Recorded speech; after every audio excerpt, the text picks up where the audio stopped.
अगर 10, 20, 50 साल आगे रहना है, सभ्यता को बचाना है, तो हिंदू, जैन, बौद्ध और सिख एक साथ हो जाइए, हर जगह साथ में जाइए। 36 में से 9 राज्यों में हिंदू खत्म हो चुके हैं। इसका मतलब कितने परसेंट राज्यों में हिंदू खत्म हो गए? जोर से बोलिए। 25%। राम जेठमलानी जी को अपना मकान, दुकान, खेत खलिहान, उद्योग, व्यापार छोड़कर क्यों भागना पड़ा?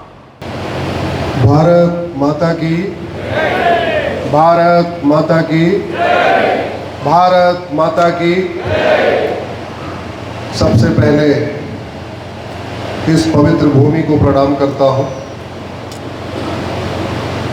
अपने उन सभी पूर्वजों को प्रणाम करता हूं जिन्होंने असंख्य यातनाएं झेली, जजिया दिया, टैक्स दिया, सभी परेशानियां झेली, लेकिन कन्वर्ट नहीं हुए और हमें हिंदू बनाए रखा।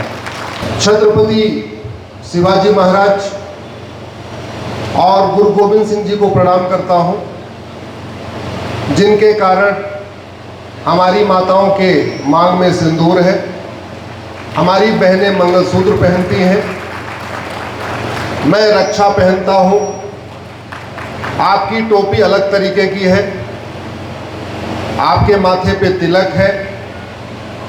ये किसके कारण है? हमारे आपके कारण नहीं है, छत्रपति शिवाजी महाराज और गुरु गोविंद सिंह जी के कारण। स्वामी जी को धन्यवाद देता हूं, प्रणाम करता हूं। आपने बिदर में ये कार्यक्रम रखा और मुझे आमंत्रित किया। स्वामी जी सबको मंच में बैठा के खुद सामने बैठे हुए हैं, आपको तो मंच में बैठना चाहिए स्वामी जी।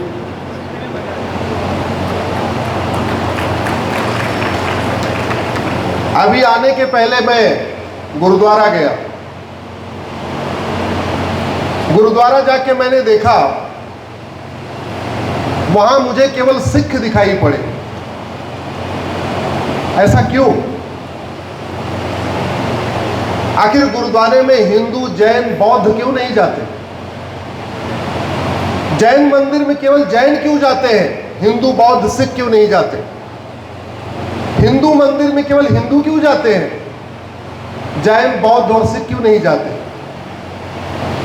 याद रखिए, अगर 10, 20, 50 साल आगे रहना है, सभ्यता को बचाना है, तो हिंदू, जैन, बौद्ध और सिख एक साथ हो जाइए, हर जगह साथ में जाइए, शादी विवाह में एक साथ में आपस में संगठित होइए, सब लोग इकट्ठा होइए। नहीं तो दुर्योधन का ननिहाल, जहां से माता गांधारी आई थी, अब उसको अफगानिस्तान कहते हैं। न हिंदू बचे, न जैन बचे, न बौद्ध बचे, न सिख बचे, न ब्राह्मण बचे, न क्षत्रिय बचे, न वैश्य बचे, न दलित बचे, न अगड़े बचे, न पिछड़े बचे, कोई नहीं बचा। क्या हो गए? सबके सब कन्वर्ट हो गए। अगर वास्तव में बचे रहना चाहते, अगला 50-100 साल देखना चाहते हैं, तो एक होके रहिए, क्योंकि बटेंगे तो और घटेंगे तो कटेंगे। बटेंगे तो कटेंगे और घटेंगे तो भी कटेंगे। और बटने से घटते हैं, इसलिए घटिए मत, क्योंकि घटेंगे तो कटेंगे, और जब जब घटे तब तब कटे, जहां जहां घटे वहां वहां कटे। राजा भरत का ननिहाल, जहां से माता कैकेयी आई थी, अब वो पाकिस्तान कहलाता है। कोई हिंदू, जैन, बौद्ध, सिख बचा क्या? जोर से बोलिए जरा। कोई ब्राह्मण, क्षत्रिय, वैश्य, दलित बचा क्या? नहीं। बंगाल का एक हिस्सा बांग्लादेश हो गया। आज वहां ब्राह्मण, क्षत्रिय, वैश्य, दलित की क्या स्थिति है? हिंदू, जैन, बौद्ध, सिख की क्या स्थिति है? अरे बाकी तो छोड़िए, मेरी PIL सुप्रीम कोर्ट में चल रही है। आज अच्छी बात यह है कि 2 माननीय विधायक भी बैठे हुए। भारत में 28 राज्य हैं और 8 केंद्र शासित प्रदेश। टोटल हो गए 36। 36 में से 9 राज्यों में हिंदू खत्म हो चुके हैं। इसका मतलब कितने परसेंट राज्यों में हिंदू खत्म हो गए? जोर से बोलिए। 25%। भारत में 800 जिले हैं और 800 जिलों में से 200 जिलों में हिंदू खत्म हो गए। वहां भागवत कथा नहीं होती, वहां राम कथा नहीं होती, वहां कृष्ण कथा नहीं होती, वहां रामचरितमानस नहीं होता, वहां भंडारा नहीं होता, वहां इस तरीके से मिलना जुलना नहीं होता। 800 जिलों में से 200 जिलों में, यानी 25% जिलों में भी हिंदू खत्म। भारत में 6000 तहसीलें हैं। 6000 तहसीलों में से 1500 तहसीलों में राम कथा, भागवत कथा, श्याम कथा, गरुड़ पुराण, वेद पुराण सब बंद हो चुका है, क्योंकि 6000 तहसीलों में से 1500 तहसीलों में भी हम खत्म हो चुके हैं।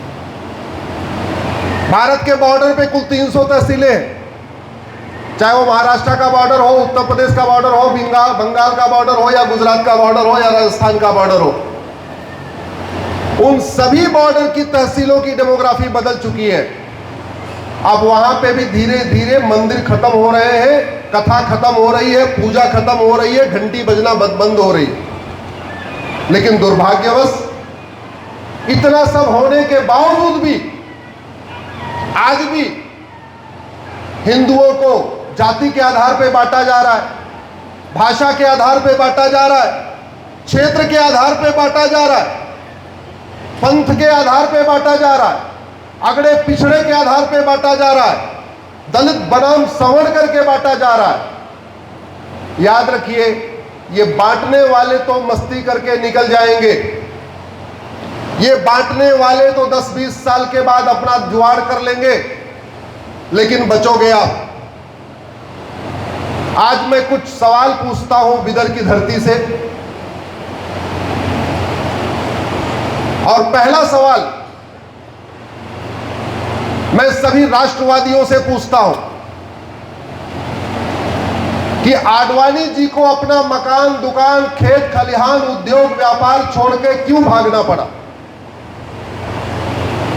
मैं दूसरा सवाल अपने सभी गांधीवादी, नेहरूवादी और कांग्रेसी साथियों से पूछता हूं, मनमोहन सिंह जी को अपना मकान, दुकान, खेत खलिहान, उद्योग, व्यापार छोड़कर क्यों भागना पड़ा? मैं तीसरा सवाल सभी समाजवादी और वामपंथी साथियों से पूछता हूं, भूतपूर्व प्रधानमंत्री इंद्र कुमार गुजराल साहब को अपना मकान, दुकान, खेत खलिहान, उद्योग, व्यापार छोड़कर क्यों भागना पड़ा? मैं सभी गांधीवादियों से पूछता हूं कि गांधी जयंती भारत में क्यों मनाई जाती है? गांधी जी ने तो पाकिस्तान, बांग्लादेश को भी आजाद कराया था, तो गांधी जयंती पाकिस्तान और बांग्लादेश में क्यों नहीं मनाई जाती, केवल भारत में ही क्यों मनाई जाती? अच्छा, वो विदेश तो छोड़िए, भारत के अंदर एक राज्य है, उसका नाम है लक्षद्वीप। वहां गांधी जी की एक मूर्ति लगनी थी, और जानते हैं 30 साल तक मूर्ति वो खड़ी रही, उसके ऊपर कपड़ा बंधा रहा। 30 साल तक वो मूर्ति लगाने नहीं दिया। क्यों? क्योंकि वहां हिंदू मात्र 2% है लक्षद्वीप में, इसलिए वहां के लोगों ने गांधी जी की मूर्ति नहीं लगाने दिया। शायद हमें जमीनी हकीकत पता नहीं, इसलिए हम कभी लिंगायत, नॉन लिंगायत, शैव, वैष्णव, जैन, बौद्ध, सिख, हिंदू इसके नाम पे बटे हुए हैं और बांटने वाले बांट रहे हैं। मैं भारत के सभी खेल प्रेमियों से पूछता हूं, जिनको क्रिकेट बहुत पसंद है, जिनको 2020 बहुत पसंद है, लाला अमरनाथ और मोहिंदर अमरनाथ को अपना मकान, दुकान, खेत खलिहान छोड़कर क्यों भागना पड़ा? मैं ये सारे सिनेमा प्रेमियों से पूछता हूं, जो सीरियल देखते हैं, फिल्में देखते हैं, कि देवानंद, सुनील दत्त, राज कपूर, पृथ्वीराज कपूर, यश चोपड़ा, प्रेम चोपड़ा को अपना मकान, दुकान, खेत खलिहान, उद्योग, व्यापार छोड़कर क्यों भागना पड़ा? मैं इस देश के लेखकों और बुद्धिजीवियों से पूछता हूं कि खुशवंत सिंह और गुलजार को अपना मकान, दुकान, खेत खलिहान, उद्योग, व्यापार छोड़कर क्यों भागना पड़ा? वो सेकुलरिज्म, वो गंगा जमुनी तहजीब वहां क्यों नहीं काम की? वो तो अच्छे लोग थे।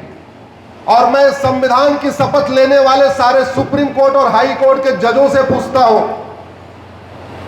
अगर सारे रिलीजन एक समान होते हैं, सारी किताबें एक समान होती हैं, अगर मजहब आपस में बैर रखना नहीं सिखाता, तो राम जेठमलानी जी को अपना मकान, दुकान, खेत खलिहान, उद्योग, व्यापार छोड़कर क्यों भागना पड़ा? यह बहुत बड़ा फ्रॉड है, यह बहुत बड़ा झूठ है कि कुछ बात है कि हस्ती मिटती नहीं हमारी। यह बहुत बड़ा फ्रॉड है। हमारी हस्ती भी मिट रही है, हमारी बस्ती भी मिट रही है। अफगानिस्तान से हस्ती मिटी, बस्ती मिटी, वो हिंदू राष्ट्र था। 1805 में पंडित नंदराम टिक्कू अफगानिस्तान के प्रधानमंत्री थे। आखिर हमारी हस्ती भी मिटी, हमारी बस्ती भी मिटी। सिंध का सारा कारोबार सिंधी करते थे, मारवाड़ी करते थे, गुजराती करते थे, अग्रवाल माहेश्वरी समाज के लोग करते थे। कहां चले गए सिंध से? मुल्तान का सारा कारोबार जैन समाज के लोग करते थे। दुनिया का सबसे बड़ा भगवान पार्श्वनाथ का मंदिर मुल्तान में था। आज उस मुल्तान में नमाज पढ़ी जाती है, उस मुल्तान में एक भी जैन नहीं बचा। और फिर भी कहते हैं कुछ बात है कि हस्ती मिटती नहीं हमारी। अरे अफगानिस्तान हिंदू राष्ट्र था, खत्म हो गए। पाकिस्तान हिंदू राष्ट्र था, खत्म हो गए। बांग्लादेश हिंदू राष्ट्र था, खत्म हो गए। मालदीव, इसका नाम पहले मल्लदीप था, यह तमिलनाडु का पार्ट था, विजयनगरम साम्राज्य का हिस्सा था। आज की डेट में उसको मालदीव कहते हैं, पहले वो मल्लदीप था। वहां से भी खत्म हो गए, कश्मीर से खत्म हो गए, मेघालय से खत्म हो गए, मिजोरम से खत्म हो गए, मणिपुर से खत्म हो गए, नागालैंड से खत्म हो गए, लद्दाख से खत्म हो गए, लक्षद्वीप से खत्म हो गए, 9 राज्यों में खत्म हो गए, 800 जिलों में से 200 जिलों में खत्म हो गए, 6000 तहसीलों में से 1500 तहसीलों में खत्म हो गए। और फिर भी कहते हैं कुछ बात है कि हस्ती मिटती नहीं हमारी। सोचना पड़ेगा। याद रखिए, आंख बंद करने से समस्या का समाधान नहीं होता।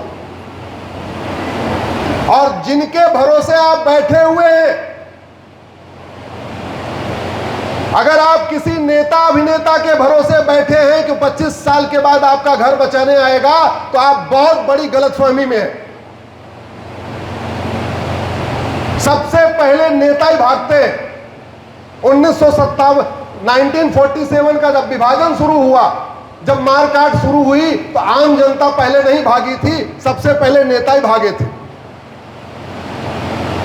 क्योंकि नेताओं के पास, अधिकारियों के पास आईबी का इनपुट आ जाता है कि अब यहां आगजनी होने वाली है, अब यहां दंगा होने वाला है, अब यहां हिंसा होने वाली है। वो पहले परिवार लेके निकल लेते।